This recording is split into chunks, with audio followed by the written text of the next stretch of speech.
Good afternoon. Welcome to Fedmail. Hope you're doing well on this Friday afternoon. Shabbat Shalom to you. It's been a difficult week. All of us have been watching the news out of Israel with great concern.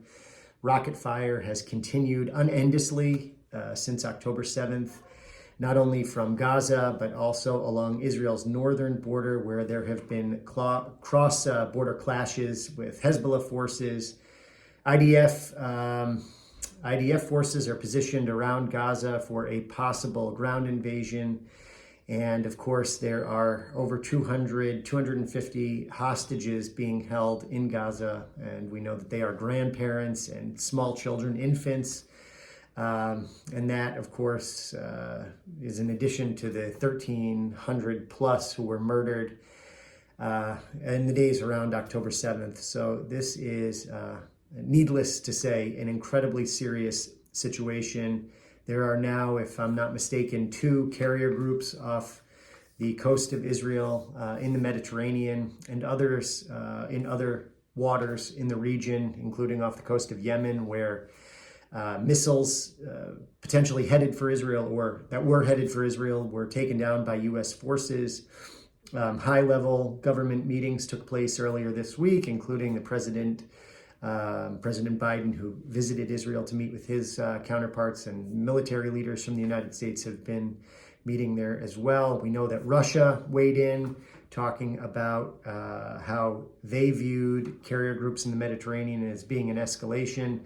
So we know that some of our foreign adversaries are also looking at this as closely as we are. And I can't stress enough for the potential for this to really become something even more deadly and serious. Regional conflagration, regional war could break out, but we're certainly hoping for the best. And one of the ways that, one of the things we're looking for is good, strong, wise leaders who are planning and strategizing this with great thought in mind. I know that over the last few days, there have been all sorts of advocacies for how Israel should be handling this. Everything from, I don't need to run the gamut on it, but anytime anyone talks about what's happening in Gaza, I just want to stress that I'd like to see us not forget that rockets have been fired ceaselessly from the time that these attacks took place, and even before, of course. But the fact that there are 250 hostages being held in Gaza at this moment. And any talk of ceasefire or anything like that needs to include the demand for all of the Hamas operatives who planned and perpetrated the attacks to surrender, and for the hostages to be released immediately and in safety. And that must be included in any sort of correspondence. And I've been conveying that to those who are in positions where they're making these sort of statements, including our congressional representatives. And I also want to note that Worcester City Council took up a resolution, or considered a resolution earlier in the week, that was ultimately voted on and passed, that condemned the taking of hostages. And you can read to get the specific verbiage of it, which I know that a lot of you are looking for the specifics on that because that's important to you. But it condemned the barbaric and inhuman taking of hostages and prayed for their well-being and imminent return to safety. I'm generally giving you the summary of that.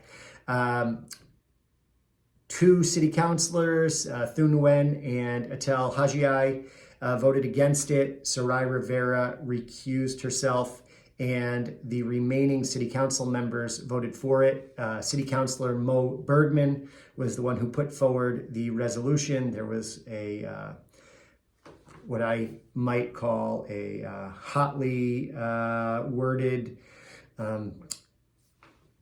public statement session of the city council meeting. Sorry, I couldn't get that out. Wasn't really sure what that's called, but essentially public members can stand up before the city council and give their thoughts on a particular resolution. And there were people who had differing opinions on that.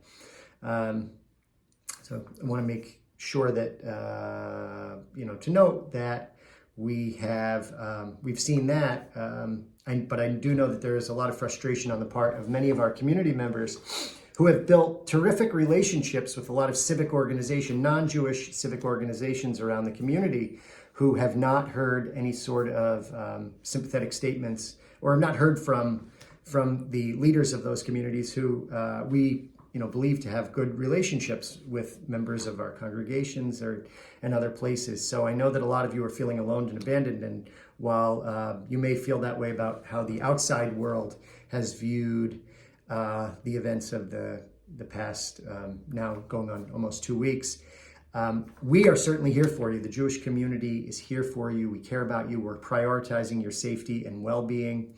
I know that in turn, our community has also responded very generously to the call to action for an emergency fundraising campaign to help our on-the-ground partners in Israel. And that has been astonishing. And it has also been so empowering, and it's been a feel-good moment in an otherwise very dark situation to have so many community members step up with generosity. We've raised over $150,000 thus far, which is we are well on our way to our goal of $430,000 plus, and our partners on the ground absolutely need it right now, so thank you.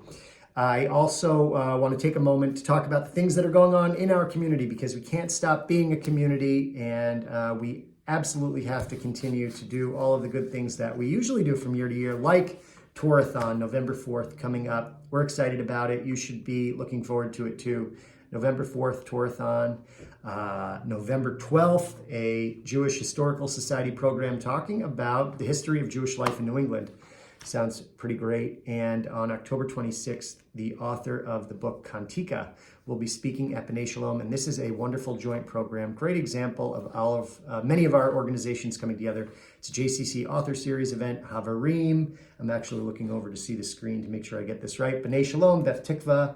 I don't know if I said Hadassah, but Hadassah. So everybody's involved in this. Come out to it.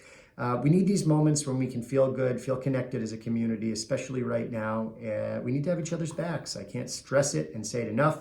Last but not least, I want to let you know that we had an important meeting today with Worcester PD. The new police chief, the sergeant of the SWAT team, and the deputy chief all met with members of Worcester's Jewish organizations, leaders of Worcester's Jewish organizations, to talk about security and the environment that we're living in now, and good practices, and how we can all work together. But most importantly, we came out of that meeting just knowing that Worcester PD is certainly aware of all that is going on. They've got our backs, I guess, to use that colloquial term, or the vernacular of the day, if that's the right way to say it. But anyway, it was a positive meeting. We thank our community security liaison, Mark Shear, for helping to make that happen, and all of the leadership who came out to it, and of course Worcester PD for standing by us through these challenging, difficult, and uncertain times. Once again, thank you all for supporting Jewish life here in Israel, most importantly right now, and around the world. I hope that next week when we get together, we will be talking about much better things and some positive developments. We certainly hope that we hear of the safe return of the hostages, and we hear about it imminently. I've got a picture of Theodore Herzl on the wall behind me in my office, an Israeli flag here. Proudly stand by Israel, and certainly hope that we've got leadership right now understanding the immense challenges that we're confronted with. So take care, good Shabbos, Shabbat Shalom, and thank you. Bye-bye.